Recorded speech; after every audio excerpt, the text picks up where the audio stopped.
Ladies and gentlemen, it's a great honor to be with you to share academic questions and ideas. The title of my presentation is Early Ambulation Protocol After Diagnostic Transfemoral Cerebral Angiography. This is an evidence-based practice project.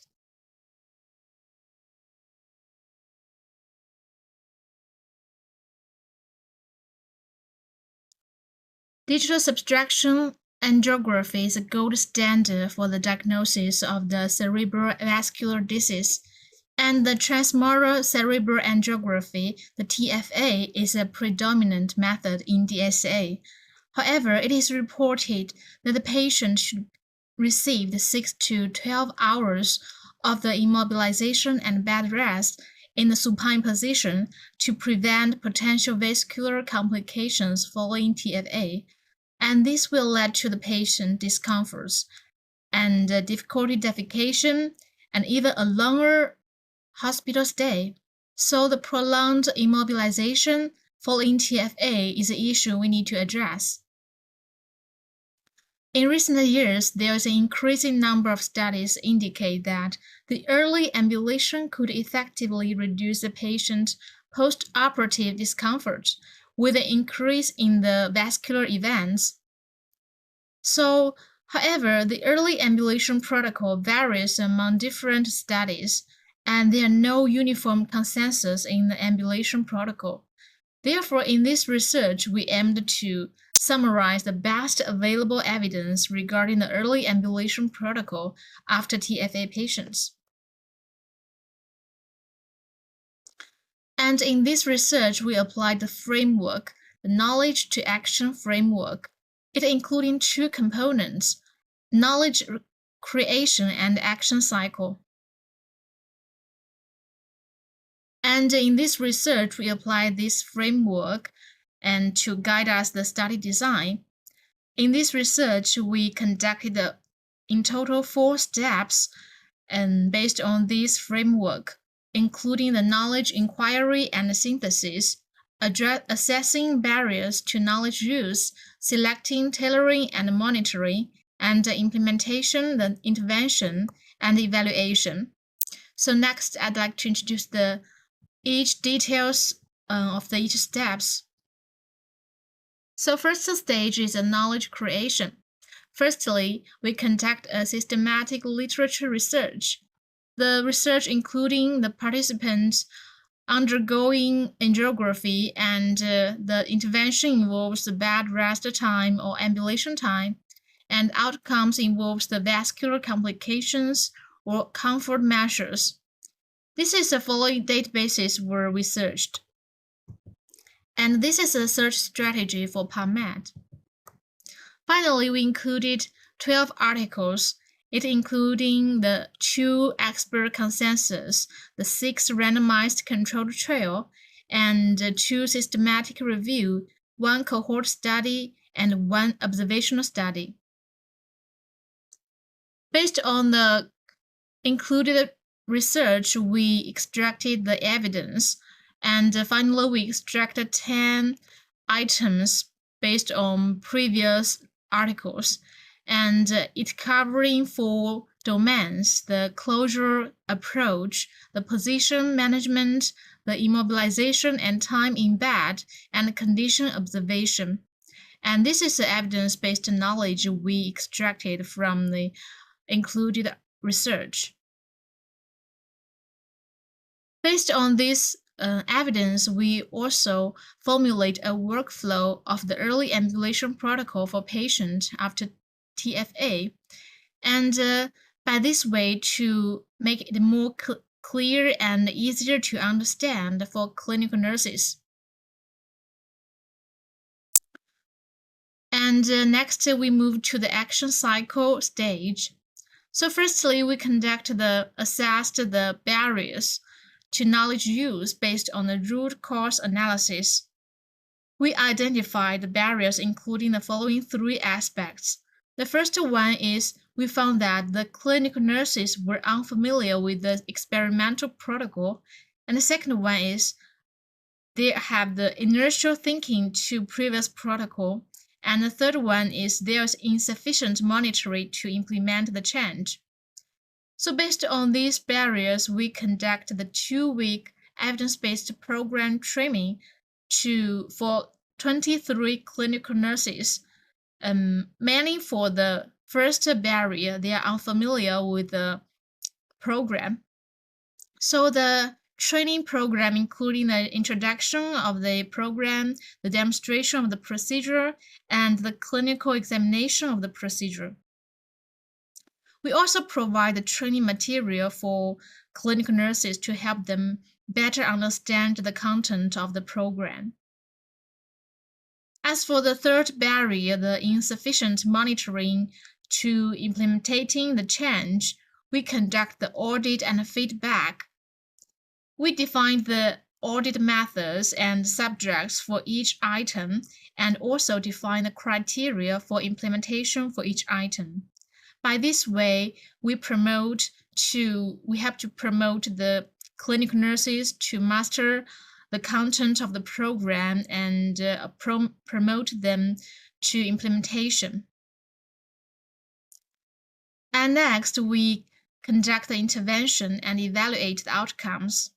In this part, we apply the prospective quasi-experimental design, and we compared the data from the historic control group and the experimental group. And this is a workflow of the design. We enrolled the patients by convenience sampling, and we included the patients who are candidates for the TFA under the local anesthesia and with the normal PT and INR test and informed consent. We also included the patient who received the interventional procedure and with the abnormal function or liver function to have the bleeding tendencies. As for the interventions, all patients in this study received the standard vascular closure procedure, including 20 minutes of the manual compression to the site of the femoral artery puncture after the sheath removal, and 4-fold gauze were put on the puncture with a bandage covering the dressing. So after this period, patients in the control group received the conventional protocol. It including the following aspects. The patient were placed in a supine position for 8 hours, and they were instructed to keep the puncture leg extended and immobilized. And after these 8 hours, the bandage would be removed, and the patient were allowed to start ambulation if no complication were observed. As for the patient in the experimental group, they received the evidence-based program. After the complication of the manual compression period, they will remain supine position for 2 hours with the sandbag placed on the wood dressing. After these 2 hours, they will be transitioned to a semi-seated position for another 2 hours. After these 4 hours, the patient will be guided, the sandbag will be removed, and the patient will complete another 2 hours of bed rest.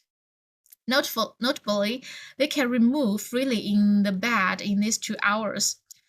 And after these about 6 hours in the bed, the patients are allowed to get out of the bed if no complications were observed, and the bandage will be removed. So this is interventions in the control group and the experimental group. Next, I'd like to introduce the outcome measures. So firstly is the primary outcomes. It including the bleeding events and volume of bleeding, and area of the hematoma and bruise, and the vascular complications. And the vascular complications was recorded each hour and maintained for 12 hours after the TFA. As for the secondary outcomes, it including the numeric rating scale, the NRS PAN scores, the vital signs, it including the systolic blood pressure, the diastolic blood pressure, and pulse rate, And both these two secondary outcomes were recorded hourly for 8 hours after the TFA. So next is the results. Finally, we included 214 participants in this research, and most of them are males, accounting for about 60%. The median age is 64. There's no significant differences in the baseline measures between these two groups. As for the primary outcomes, as for the table shows, the area of the ecchymosis in the experimental group was significantly smaller than the control group. And as for another primary outcomes, there are no statistical significant differences between these two groups, including the bleeding events, the volume of bleeding, the hematoma signs, and the vascular complication. And as for the secondary outcomes, the results show that there's no significant differences between two groups in the NRS pain score of the low back pain and leg pain before the TFA procedure. And after the TFA procedure, as for the low back pain, there's a significant intergroup differences in the NRS score in the final 5 hours, and with a lower score in the experimental group. And as for the leg pain, there's also significant intergroup differences in the final 4 hours. And as for another important secondary outcomes, the vital signs, the results show that the mean differences in the systolic blood pressure between groups was statistically significant in the final 3 hours, and with the lowest SBP in the experimental group. For the DBP, there was a significant difference in this measure in the final 3 hours after the TFA between the two groups, with a lower DBP in the experimental group. And there were still no significant differences between two groups in the pulse rate at each time point. So these results show that an evidence-based program show the safety and efficiency to help to stabilize the vital signs of patients and also help to comfort the patient. Then finally is a discussion. So firstly, as for the scientific nature of the early ambulation protocol, it is notably the KTA, the knowledge to action framework. This framework was applied in this research, and we conducted the 4 core stage of the KTA model, thus to ensure the scientificity of the research. And as for the efficiency of the protocol, in this research, the supine position time and immobilization time and bed rest time was all reduced from 8 hours to 2, 4, and 6 respectively.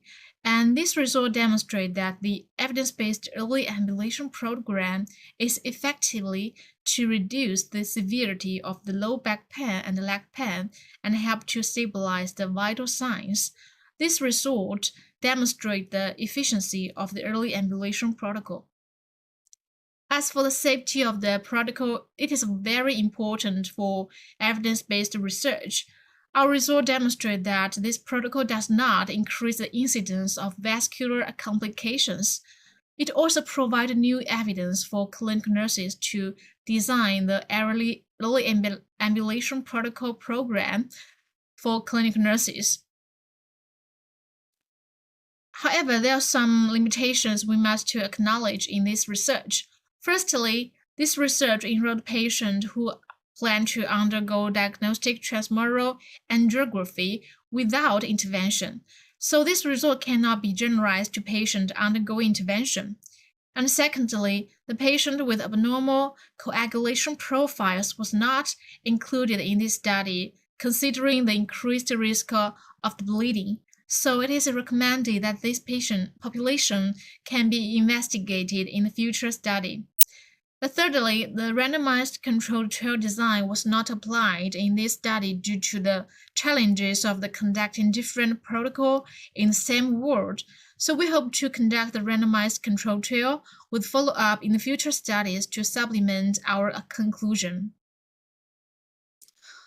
Finally, overall, this early ambulation protocol in the current research can help to increase the comfort and decrease in the pain level without increasing the vascular complications.